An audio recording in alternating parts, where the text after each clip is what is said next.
Over here in the corner is a magnificent tomb to John Holland. And some whack has put sunglasses on. John Holland was consul of the time of the 14th century. He's better known as the Duke of Exeter, the Earl of Nottingham. This man is a hero, a national hero, but he's largely forgotten. As the Duke of Exeter, he was an enforcer. He enforced the law in England that said that every boy from the age of 6 to 60 would practice archery for 2 hours on Sunday. And this upset everybody. All the regular working stiffs only got Sunday off, and now he'd robbed 2 hours of it. They were furious. But the people of Britain, when they're furious, it doesn't last long. In fact, I can give you a demonstration. They went, "Ah! I'm off to the pub." Go to the pub, have a pint of good British ale, and the anger goes away. The second pint of British ale gets you thinking. By the third pint of British ale, you are a genius. But you need a wee. So you go outside to the toilet. And I know you kids love hearing about the toilets.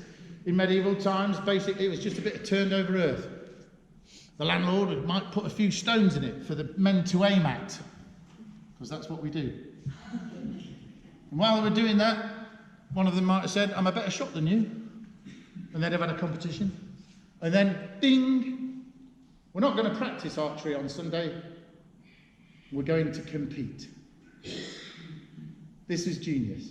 Because where there's a competition, there is an unknown outcome. When there's an unknown outcome, there is gambling. Where there's gambling, there's money. Where there's money, there's motivation. And I think he knew that. They weren't practicing for 2 hours on Sunday. They were practicing for 2 hours every day, so they were good for Sunday. This gave us thousands of longbowmen. The longbow was the decisive weapon in the 100 Years' War. A word about the 100 Years' War. It did not last 100 years. It was 137 years. But that just doesn't sing. That war ended on October 25th, 1415, when that man stood next to his king, Henry V, and they were at the head of a pathetic British army of 5,500. They were weak, they were weary, they'd been fighting for months. And they were met by a fresh French army of 32,000 in a field next to a castle the French called Azincourt. They knew they were going to be slaughtered, but they still took to the field to fight, and there was a slaughter. Of the 5,500 British that went into that field, only 28 were killed. Of the 32,000 French, 10,200 fell that day. The slaughter went completely the other way. And the numbers sound beyond belief. And even Henry V didn't believe it. He said, "This is a miracle. It is God's will." And maybe he's right. Maybe God doesn't like the French either. But when you read the Chronicles, you realise it's all him.